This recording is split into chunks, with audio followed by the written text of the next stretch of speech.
Hello, it's me, Darkel, and this is Death Blow Podcast. Subscribe, like, and share my videos, and listen even on Spotify, Apple Podcast, and other platforms, Instagram, Facebook, and TikTok to see my new updates.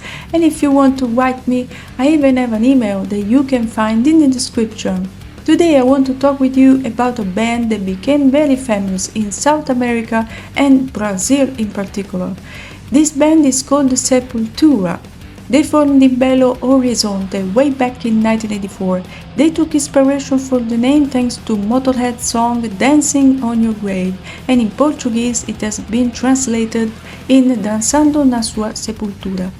Before this name they had another one called Tropa de Choque, that means shock troops. The lineup was formed by Max Cavalera, real name Massimiliano Antonio Cavalera, born on 4th August 1969, guitarist and vocalist, and his brother Igor Cavalera, real name Igor Graziano Cavalera, born on 4th September 1970, drummer. They decided to pursue a musical career after the death of their father, Graziano Cavalera, due to a fatal heart attack. Born in Fiume and son of an official of the Italian consulate in Sao Paulo, who unfortunately left the family in serious economic conditions. Max was only 9 years old.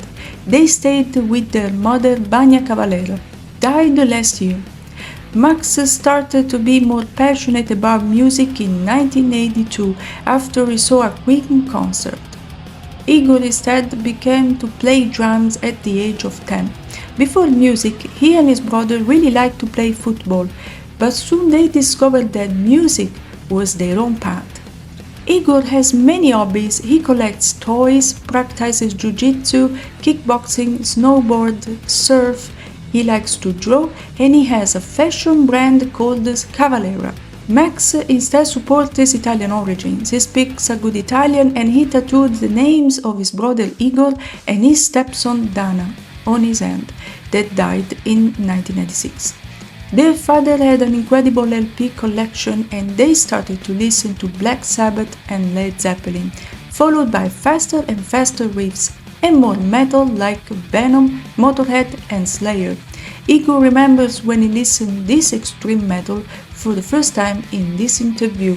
I remember the first time I listened to Venom. It was on a friend's borrowed tape. It was similar to Motorhead, only a lot heavier. I remember someone saying, "It's the devil's Motorhead." After we got acquainted with Venom, we stopped listening to Iron Maiden and all that lighter stuff. In 1984, Cavalera brothers dropped out of school and decided to dedicate their own life on metal music. Igor remembers those days here.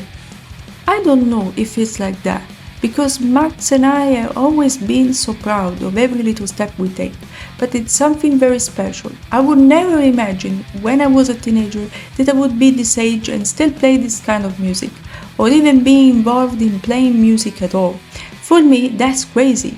And then the fact that I play with my brother, who I grew up with, designing things like band logos and graphics in our bedroom while listening to a boombox, and I get to jump on stage with him and do this again. I don't know if it's a ghost, but it's something almost like time travel. When I step on stage, I don't really feel age.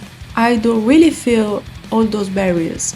I'm that kid again, looking at my brother and his eyes, and we're just as happy as you can get.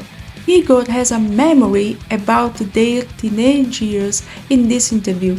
I remember me and Max were 12 or 13, and we told our grandma, "We got a band." Grandma said, "Oh, that's cool. What's the name?" And we're like, "Sepultura." She was like, "That's the worst name." And I just looked at my brother and we're like, "Yeah, we are on a good path here." She did the sign of the cross and we were like, "Yes, that's a good name." And then we kept it. After many lineup changes, they entered in contact with Wagner Moura Laumonier, born on 30 April 1969. He wrote the song Antichrist for their first album, but he didn't participate in any recording. He decided to start a heavier, more influenced by black metal music with his band Sarcophago. In 1985, he left music in 2000. For this reason, his band disbanded and later he became a teacher of economic science at university in Belo Horizonte. Coming back to 1984, a new member entered in the band, Paulo Jr., real name Paulo Sisto Pinto Jr., born on 30 April 1969. His father was a lawyer and he has two brothers and a younger sister. He said that his family was very supportive about his music career, not only to have a rehearsal room for him, but also preparing food for the rest of the band. He met Cavalera brothers in a Belo Horizonte neighborhood through a common friend. 1 year later, in August 1985, they recorded some songs at the JG Studios in their own town. 5 tracks were recorded: The Curse, Bestial Devastation, Antichrist, Necromancer, and Warriors of Death. All of this in only 2 days. Max talks about this recording here. We had 2 days to record the entire EP. There was not much money during those days, so every minute counted. We did a demo song first for the song Necromancer, and it came out great. So we just went back to the studio JG Studios Belo Horizonte and recorded the whole EP. These songs were published on 1st December 1985 through Cogumelo Records on a split record with another band, Overdose, limited to 1,000 copies. Paulo was credited as the bassist, but bass lines were recorded by Jairo Guedes Tormentor, real name Jairo Guedes Braga, born on 25th November 1968. He was fascinated about music at the age of 10 after listening to Elvis Presley, Leonard Cohen, James Hetfield, Lou Reed, and many others. When he was 15 years old, he was playing guitars inspired by more extreme bands like Motorhead and Slayer. Jairo met Sepultura at one concert in Belo Horizonte. He was invited by them to play a rehearsal session and at the end joined the band. About the lyrics of this EP, Sepultura dealt with themes of devastation, curses, and Satan. These are some themes that Sepultura talked about in their lyrics. Legions of demons ready to destroy the planet by tormenting Christians, overcast skies and axes ready to kill anyone who stands in Satan's way. Hell is a place of origin, destructions of churches and broken crosses. The Antichrist who continues his war with words of hatred and endless war between good and evil, between angels and demons, dead bodies surrounding the view, death and devil's wrath. A necromancer who invokes the dead and spreads terror. See the ruins of this war that will not end. About arrangement of Sepultura side, the beginning is demonic. A ghostly voice with the wind blowing and bells in the distance create a venom-like atmosphere. The guitars and fast drums are immediately reminiscent of the fast German thrash metal of Sodom and Creator. I really like the voice with an echo and the mystical effect. The guitar sound is crazy, also very similar to Slayer and Morbid Angel. Max's voice is incredible, riffs are well done and executed, fast thrash metal with melodies that reminds to black metal. Guitar sound in the Necromancer is similar to Swedish death metal, Gothenburg sound. I believe that Sepultura influenced this musical genre a lot in their early works. It's a sound that works and is still highly regarded today. I have to say that even though this album only contains 5 Sepultura songs, it is a really good one. For this record, Sepultura used some nicknames. Max called himself Possessed, Igor Skull Crusher, and Jairo Tormentor. With this lineup, they play live on stage in the biggest 3 cities in Brazil and smaller cities as well. They reached a good success in the underground. First record sold around 4,000 copies, despite they didn't have much support from magazines in Brazil. Thanks to tape trading and letters, they started to be known even outside of their own country. After a while, they started to write new material for a new release. August 1986, Sepultura recorded their new album at the studio Vice Versa on 16 tracks, always in Belo Horizonte like their previous one. 9 songs in total, 5 tracks on one side and 4 on the other side. The title is Morbid Visions. Released on 10 November 1986 through Cogumelo Records and in the US through New Renaissance Records. If you remember my Battery episode, I talked about this label on Quarton of Battery Part 1 or 2. Coming back to this record, the artwork was made by Alex and Ibsen, photography by Borges and Part, produced by Sepultura. Lyrics themes are many. In this album, the reference to Messiah cannot be missing, and they criticize Christianity. For them, God is not a being who can do something and simply does not exist. Wanting to tell the truth to them lies precisely in this: a God who forgets and although he sees people suffering, and he does nothing to prevent it. Hate and death, an endless war, mutilated corpses and destruction, lost souls, abandoned to their sad fate. Let the chaos reign, screams of pain and lust, souls trapped in this world where there is no peace even in the afterlife. Night of judgment sends soul to hell, death as the one and only true thing in this world. The blood of the body is burning in flames. Nuclear war, a very current issue that unleashes its power to destroy humanity. Radiation that destroys lives now forgotten. The important question like, where is your God now? Who sees destruction and does not intervene? Impassive spectator in the face of all this cruelty. Kill to live, live to kill. Destroy churches and God, preacher of lies according to Sepultura. Burying the priest at the dawn of Megiddo means that the universal judgment according to the Bible will occur in this place. Burying the living and the dead, during this day, cries of pain and desperation will be heard where only darkness reigns supreme. About music, the beginning of Morbid Visions is really brutal, and the raw thrash metal, fast and aggressive much more than first EP. The speed of Mac's riffs is remarkable, as is Igor on drums. Mac's vocals are really brutal and well done.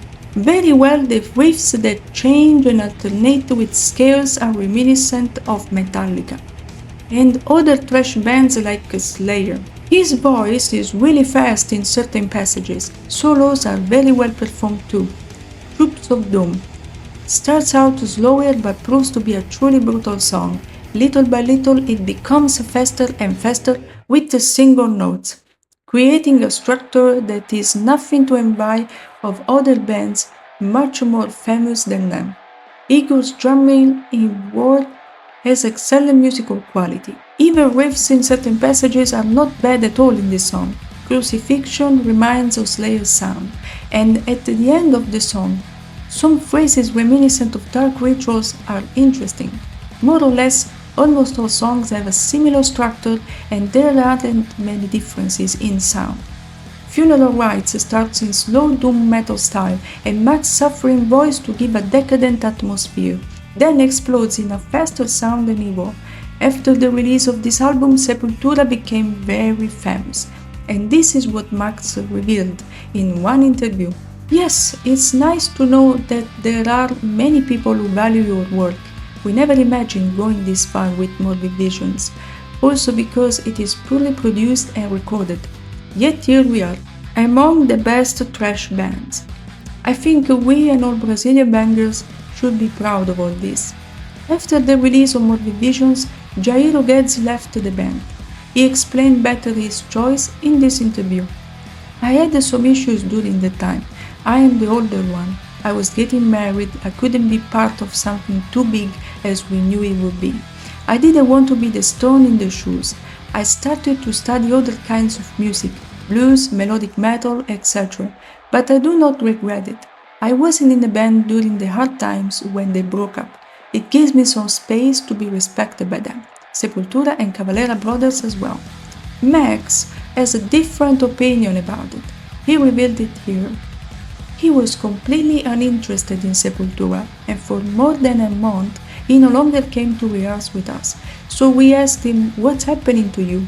And he replied that he had decided to stop playing thrash. We left him immediately, without destroying the friendship that existed between us. After Jairo left the band, they entered in contact with another guitarist, Andreas Kisser, real name Andreas Rudolf Kisser, born on 24 August 1968. His parents emigrated in Brazil from Slovene mother and German father. His father was a mechanical engineer and his mother a teacher. Since he was a child, he was really interested to play music. He started to listen to the Beatles, but not only.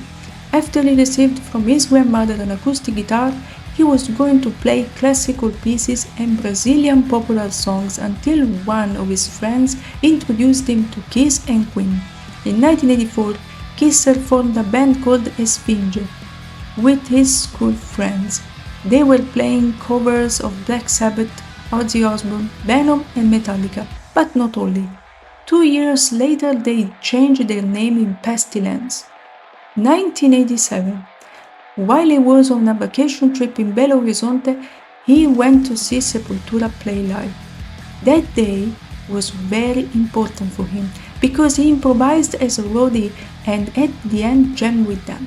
That was the beginning of his career with Sepultura, where he auditioned for them and was hired as a new guitarist.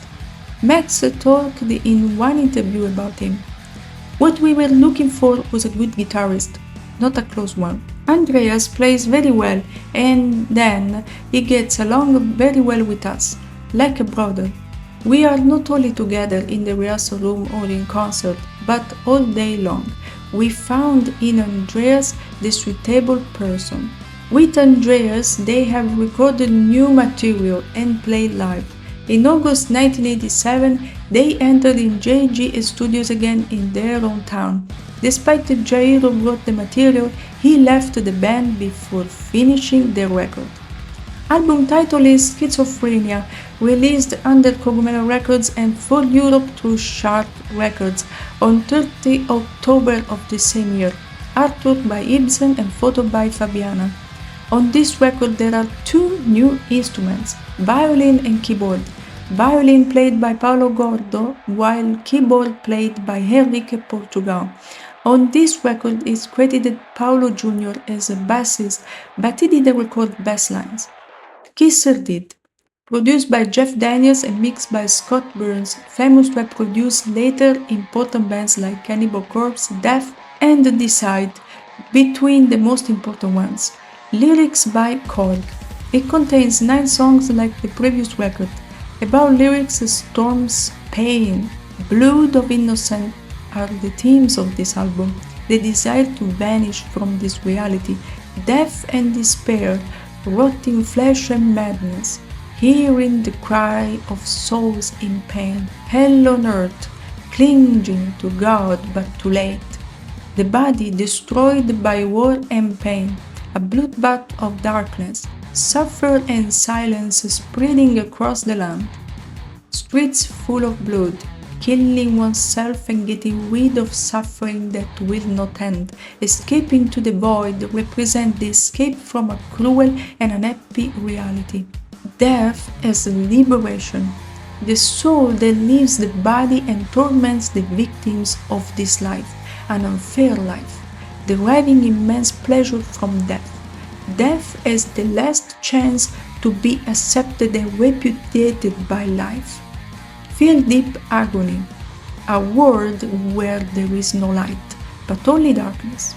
About the music of this album, the well-done psycho intro and screams already give us the idea of being in a dark place.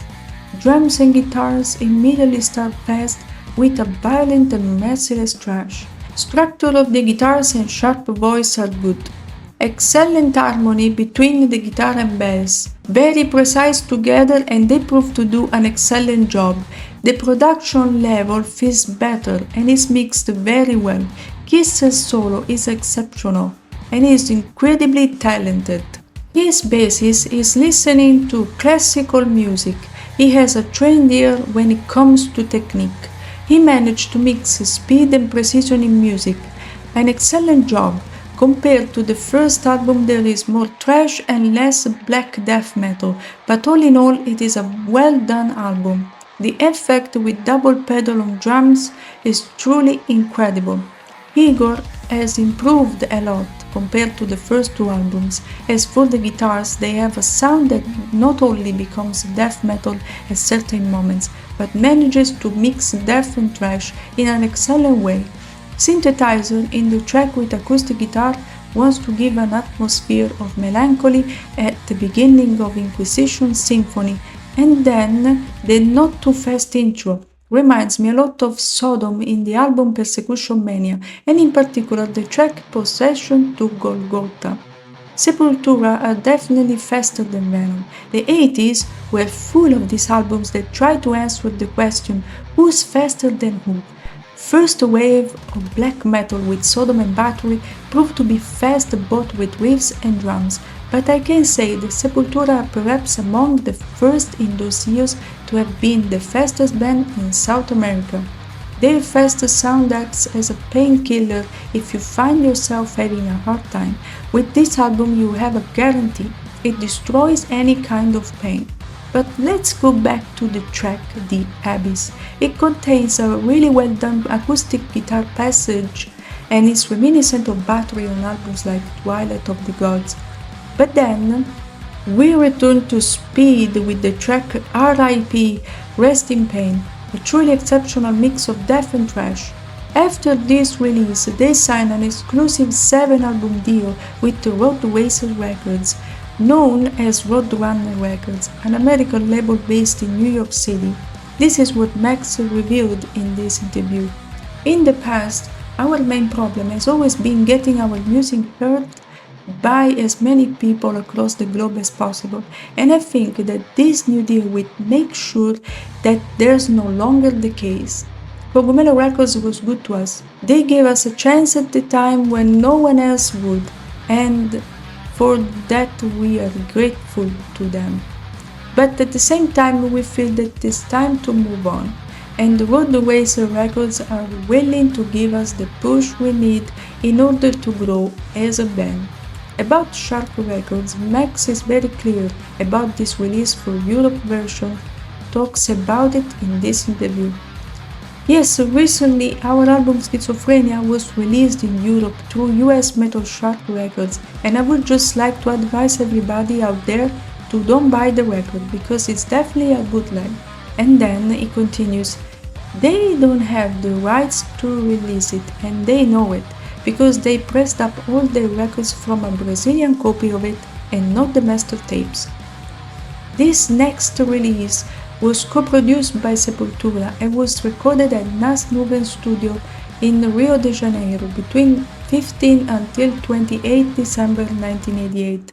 This album is Beneath the Remains, released on 7 April 1989 through Roadrunner Records. Same lineup, but this time they hired 4 background vocalists: Kelly Schaefer, John Tardy, vocalist of Obituary, Scott Latour, ex-bassist of Incubus, and Francis Howard from Incubus as well. Always Enrique on keyboard. Artwork by Michael Whelan and Wesley H. Ruffin. Photography by Mark Weiss and Eric D. Haas. Produced and mixed by Scott Burns and has executive producer Monty Connor, Vice President of A&R for the US division of Roadrunner Records that convinced Sepultura to use a different cover art, and this caused some problems in the band. Monty suggested a different kind of cover, always made by the same artist. The artwork was entitled Nightmare Red, but Sepultura initially chose blood-curdling tales of horror and the macabre, and at the end was given to Obituary. Monty Connor signed many famous bands like D-Side, Annihilator, Death, and many others. As for the lyrics of this album, the themes it deals with are the following: Battlefields and war, remains and cities in ruins. There are neither winners nor losers, a sad and depressed ending, hatred, dismay, genocides en masse, no hope for the future, a false and hypocritical world, feeling the world's contempt, a nonconformist heart that does not accept this reality. Find hope and win for yourself. Live your own way, following your path that best suits you. Feelings of hatred towards life, gaining revenge in reacting to what is unjust. Anguish, a fear of the future, obedience as the only way in this world. Believers who do nothing for others, hypnotized people who do not think for themselves, and accept injustice. Hating existence so much that you feel pain, being slaves to pain, victims without any solution. Going against the system, being a victim of manipulation, lying in torture, living like a slave to the system. About the music instead, the beginning of Beneath the Remains is very beautiful, with the acoustic guitar creating excellent arpeggios with the keyboard in the background. Good job. Then we start with fast thrash metal on both guitar and drums. The production is better than previous albums. Igor, always fast on drums, and Max with Andreas are very reminiscent of Morbid Angel on guitar. This fast riff in the first track is very good. I must say that they have improved a lot on a technical level. They remind me of some Slayer songs. I think they took them as inspiration for the whole album. This mid-track scale with the guitars is good. Well done. This arpeggio with Max suffering recited voice is good, an excellent bridge.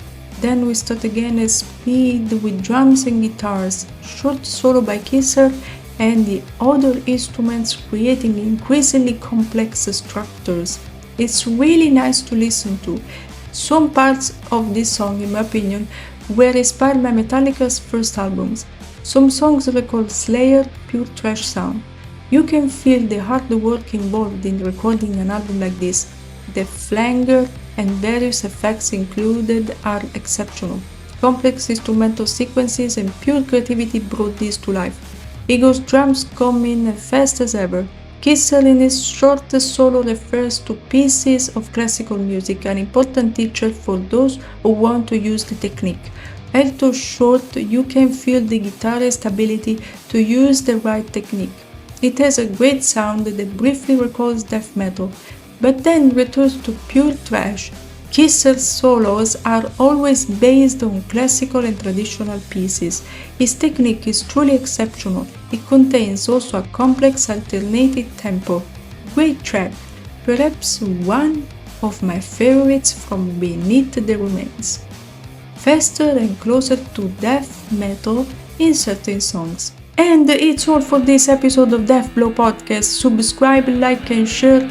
Death Blow Podcast listen on Spotify, Apple Podcast and other audio platforms, Instagram, Facebook and TikTok for more updates and new videos that come out. See you soon, guys!